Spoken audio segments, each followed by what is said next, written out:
Hello and welcome to BYJU'S IAS, presenting to you the daily quiz for 24th of November 2021. Let us begin and have a look at the first question for today. Consider the following statements.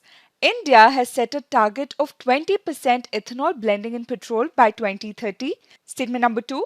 Ethanol is high in oxygen content and ensures more complete combustion when blended with petrol or diesel. Number 3. India does not allow production of ethanol from food grains as it affects food security in the country. Which of the given statements is or are incorrect? What is the context? This article in the PIB today talks about the India-United States Joint Statement on Trade Policy Forum. India and the United States of America recently had held the 12th ministerial level meeting of the India-United States Trade Policy Forum. And this was held in New Delhi. In the joint statement that was issued, among the many other things, there was a mention about the expression of support by United States for India's ambitious goals with respect to ethanol blending with petrol. That is, the United States has expressed an interest in supplying ethanol to India for fuel purposes, and hence we've taken this question. See, ethanol is a biofuel. That is, it is a fuel produced by processing organic matter. And ethanol blending with petrol and diesel is preferred because it burns cleaner. That is, it burns the fuel more completely. That is why ethanol blending of petrol is preferred for its various different advantages. India had set a target of 20% ethanol blending in petrol by 2030, which was later advanced to 2025. And now it has further been advanced to 2023 to 2024.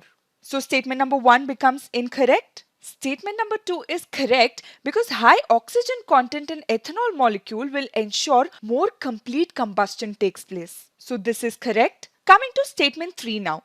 Ethanol was mostly being derived from sugarcane molasses, but now the government has also allowed for conversion of surplus stocks of rice with the Food Corporation of India for ethanol production.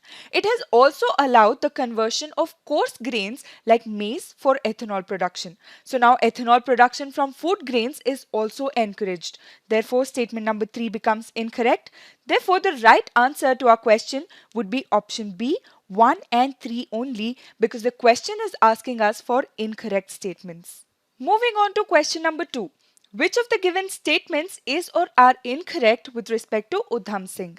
He assassinated the India Office bureaucrat Curzon Wiley in 1909. He assassinated Reginald Dyer, the Lieutenant Governor who presided over the British suppression of 1919 protests in Punjab. He was associated with Ghadar party while in the US. What is the context? This article in the PIB talks about Sardar Udham Singh, and hence we've taken this question. In the question, statement number 1 is incorrect. It was not Udham Singh who assassinated Curzon Wiley. The task for you for today is to let me know in the comment section who assassinated Curzon Wiley in 1909. Now coming to statement number 2. Yes, Udham Singh assassinated the Lieutenant Governor who is considered responsible for the brutal Jallianwala Bagh massacre of 1919. But it was not Reginald Dyer but Michael O'Dwyer. Please remember that Reginald Dyer was the colonel who ordered his troops to open fire at the peaceful gathering at Jallianwala Bagh. But it is believed that he would not have been able to do so without the approval from the Lieutenant Governor who was Michael O'Dwyer. Therefore, it is Michael O'Dwyer who was assassinated by Sardar Udham Singh. So, statement number 2 also becomes incorrect. And the last statement is correct because Sardar Udham Singh was associated with the Ghadar party that was founded by Sohan Singh Bakhna while he was in the US. Therefore, the right answer to our question would be option A, 1 and 2 only, because these are the incorrect statements. Moving on to question number 3. Which of the given statements is or are correct with respect to Pradhan Mantri Mudra Yojana? The scheme allows the borrowers to avail collateral-free business loans at low rate of interests. Under the scheme, eligible borrowers can directly borrow up to Rs 10 lakh from the Micro Units Development and Refinance Agency Limited, that is Mudra. Under the scheme, Mudra has created 3 products, Shishu, Kishore and Tarun, to signify the stage of growth and funding needs of the beneficiary. Why this question? The finance minister is on her visit to Jammu and Kashmir and has announced a number of new schemes and initiatives for the people of Jammu and Kashmir.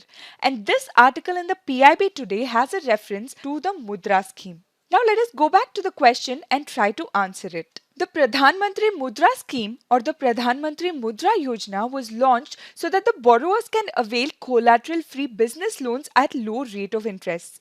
Business owners, entrepreneurs, women entrepreneurs, manufacturers and other such beneficiaries can avail loans under this scheme.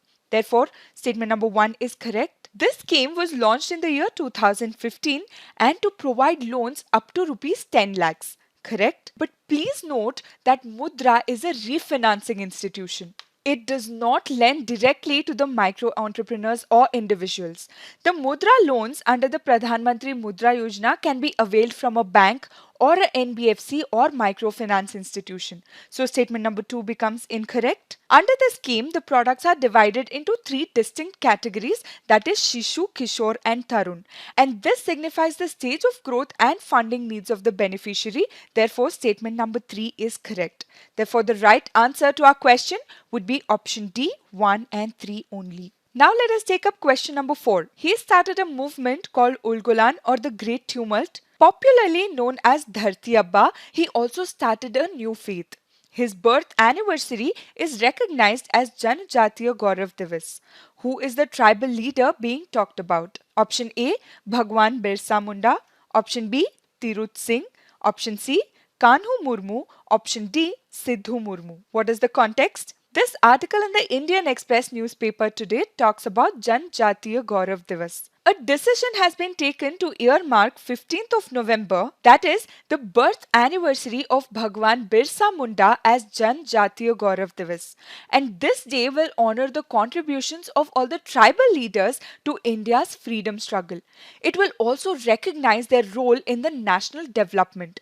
And in this context, we've taken up this question. Coming back to the question, Bhagwan Birsa Munda started a movement against the British and this came to be known as the Ulgulan or the Great Tumult. And this tribal uprising began at the end of the 19th century. Birsa Munda is popularly known as Dharti Abba, which literally translates to the Earth Father.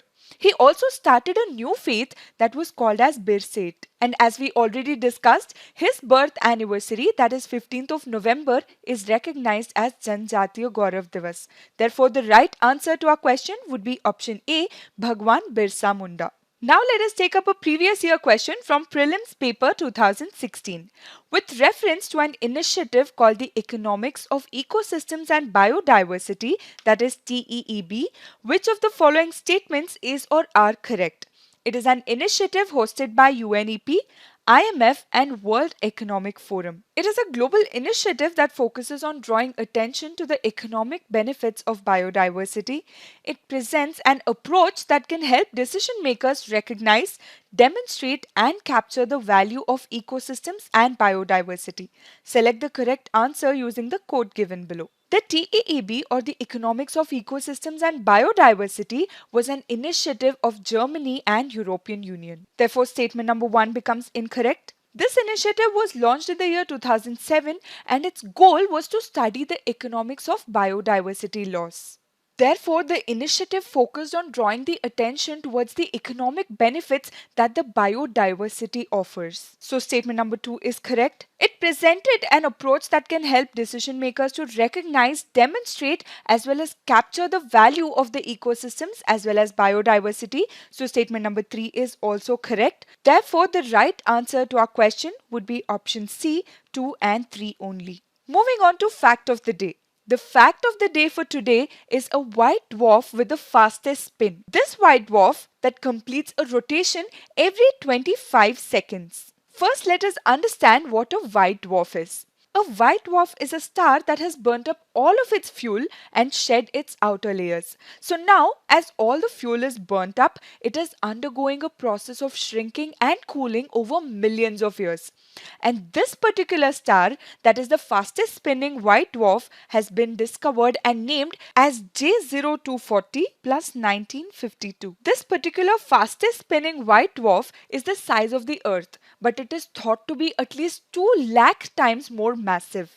it is a part of a binary star system, and because of its immense gravity, it is pulling material from its larger companion star in the form of plasma. While Earth takes 24 hours to complete a rotation, this white dwarf takes just 25 seconds. So why is this peculiar? Because it is considered an extremely rare example of a magnetic propeller system. Let me explain.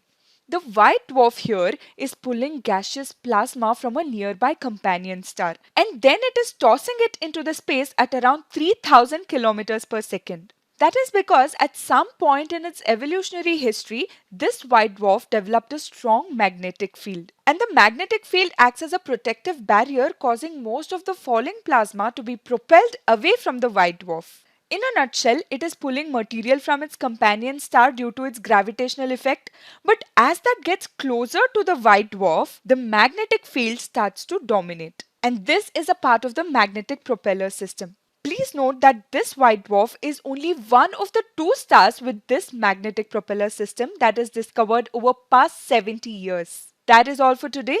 Thank you for being with us. Keep watching and keep learning.